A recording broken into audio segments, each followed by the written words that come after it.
ngày nay chúng tôi bán iPhone 15 Pro Max mà cứ để bài hà nó cứ prime cao thì để xài con copy prime bên tia lột một đồng mà ấy nè mưa sạch vậy con cái là cầm rác mực mà cầm rác thân âm kre vào đầu như tới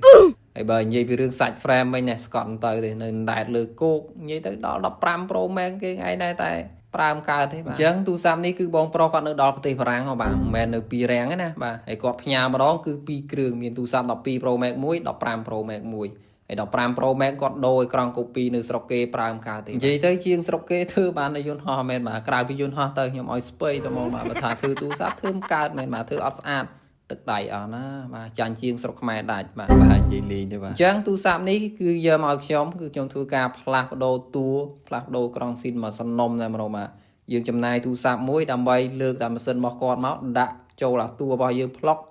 អែមស្រែមតែមកអញ្ចឹងយើងធ្វើការកោះទូរស័ព្ទគាត់ចេញមកគាត់បើកឆាចមកណែអេក្រង់តង់មានអ៊ីសេផងបាទរឿងអីមិន restart បាទហើយសម្រាប់ផ្នែកខាងលើនេះសិតស្នឹមផ្កាអំបិល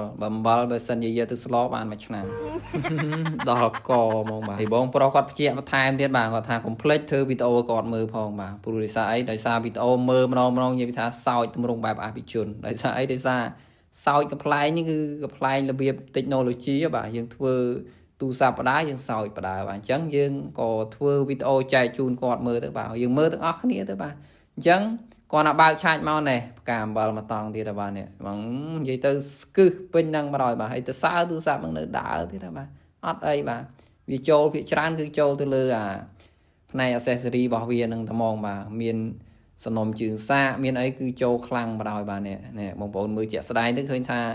ផ្កាអំបិលស្លបានមួយឆ្នាំហ៎បាទអានេះបាន2ពេលហ៎បាទទាំងលើទាំងក្រោមបើតាមខ្សោយវិច័យស្នឹមនឹងទាំងកើតឡើងដោយសារទឹកអីនេះនឹងថាទឹកសមុទ្រទឹកសម្លឬក៏ទឹកទន្លេទេបាទអត់ដឹងដែរបាទអញ្ចឹងអានេះគឺយើងធ្វើការដោះយកថ្មយកមកប្រើវិញបងប្អូនបាទព្រោះដោយសារ battery health ថ្មហ្នឹងគឺនៅខ្ពស់ដែរអញ្ចឹងយើងអាចយកប្រើការបានយើងធ្វើការបកស្គុតចាស់ចេញយើងកិនឲ្យស្មើទៅគឺស្អាតចាស់ហើយបាទហើយមកផ្នែកខាងនេះមកប្លុកជើងសាកជើងអីយើងក៏វែងចោលទៅយើងមានសំណុំកាប់សាច់របស់យើងទាំងមូលហើយគ្រាន់តែយើងលើកអាម៉ាស៊ីន iCloud នឹងចេញដាក់តាមម៉ាស៊ីនភ្ញៀវចូលភ្លក់គឺអូខេបាទ everything គឺ depth តែហ្មងបាទអញ្ចឹងអានេះគឺយើងធ្វើការដោះកាមេរ៉ាយើងចេញមកបាទព្រោះកាមេរ៉ារបស់គាត់យើងអាចនៅប្រើការបានហើយកាមេរ៉ាកាប់សាច់របស់យើងគឺយើងទុកដូរឲ្យភ្ញៀវក្រោយដែលគាត់មានបញ្ហាខូចកាមេរ៉ាអីយកមកដូរមកគឺសំណុំស៊ីនចាយតែហ្មងបាទអញ្ចឹងយើងធ្វើការដោះម៉ាស៊ីនចេញមកបងប្អូនណាម៉ាស៊ីននេះគឺម៉ាស៊ីន iCloud ប្រើអីមិនកើតទេបានតែកាប់សាច់ដូចបងប្អូនបញ្ហាទៅលើ IC សា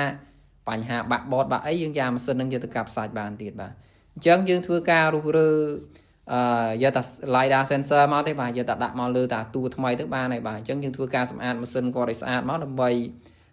កុំឲ្យវាមានស្នឹមនឹងវាកកើតឡើងទៅអាកន្លែងផ្សេងទៀតអញ្ចឹងបាទអញ្ចឹងយើងដាក់ចូលតួរបស់យើងមកគាត់ដាក់ប្លុកកាប់ស្នាប់ផ្លាច់មកគឺចិត្តហើយបាទនេះបាទហើយកាមេរ៉ារបស់គាត់នេះវាមានប្រឡាក់ផ្កាអំបិលយើងជូតអត់ស្អាតទេបាទយើងជូតបានប៉ុណ្ណាគឺយកប៉ុណ្ណឹងទៅយើងធ្វើការផ្លុំធលីស្អាតហើយចាំយើងដាក់វាចូលទៅក្នុងអាក្លុបរបស់វានោះបាទអញ្ចឹងប៉ុណ្ណឹងឃើញថាស្អាតចែវិញហើយបាទធ្វើការមូលចៅឆ្វេងស្ដាំលើក្រោមទៅហើយនៅអាកាមេរ៉ាមុខនេះនិយាយទៅគឺតំណំដែរនោះបាទសិតតែស្នឹមពេញហ្នឹងតែមកមិនដឹងថាអាយុកាលប្រើបានប្រហែល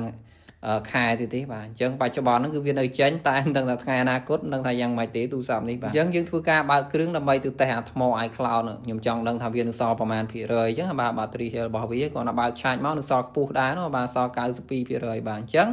បងប្អូនដែលមាន15 Pro Max ចង់ដូរថ្មស៊ីនខ្ញុំនឹងសល់មួយគ្រាប់នេះយកមកបាទថ្មខ្ពស់ដែរនោះបាទអញ្ចឹងយើងដោះថ្មនឹងចេញមកយើងធ្វើការដាក់ថ្មភ្ញៀវចូលវិញបាទព្រោះបើសិនជាយើងដាក់ថ្មយើងទៅវា load message ហើយថ្មរបស់គាត់វានៅល្អដែរបាទអញ្ចឹងយើងធ្វើការកិនវាហាប់ស្មើមកយើងធ្វើការបិទបាទធ្វើការបិទកៅថ្មឡើងវិញមកយើងកាប់ចូលច្រោចទៅស្អាតចាស់បាទប្រើបានធម្មតាកាន់ថ្មអត់អីទេអញ្ចឹងសម្រាប់15 Pro Max បើនិយាយពីរឿងសុខភាពថ្មគឺបើប្រៀបធៀបមកដល់ឥឡូវហ្នឹងគឺវាអាចនៅខ្ពស់ដែរបើសិនជាយើងចង់បានថ្មស៊ីនបងប្អូនចង់ផ្លាស់ប្ដូរថ្មស៊ីនគឺ battery health វាគឺនៅខ្ពស់ដែរវាអត់ទាន់ទាបចុះទាបដូច iPhone 14 Pro Max ទេណាបាទតែបើសិនជា14 Pro Max ចុះក្រោមចង់បានថ្មស៊ីនគឺរៀងពិបាករើតិចហើយបាទអញ្ចឹងតែប៉ុណ្្នឹងទៅគឺរួចរាល់ហើយបងប្អូនបាទយើងធ្វើការសម្អាតកាវសម្អាតអីបកអាស្គូតកលឹងជុំវិញកាប់ច្រោចទៅគឺស៊ីលុយបាត់ហើយបាទនេះឃើញទេអញ្ចឹងទូរស័ព្ទនេះគឺបដូរពីពណ៌ natural គឺមកពណ៌ខ្មៅដោយសារតួពណ៌ខ្មៅវារៀងស្អាតម្យ៉ាងដែរនោះបាទបដូររសជាតិទៅបាទអញ្ចឹងយើងធ្វើការតេស្ត function ហើយប៉ុណ្ណឹងគឺរួចរាល់ហើយបាទហើយអរគុណច្រើនសម្រាប់ការតាមដានទស្សនាកុំភ្លេចចុច follow ផងបាទ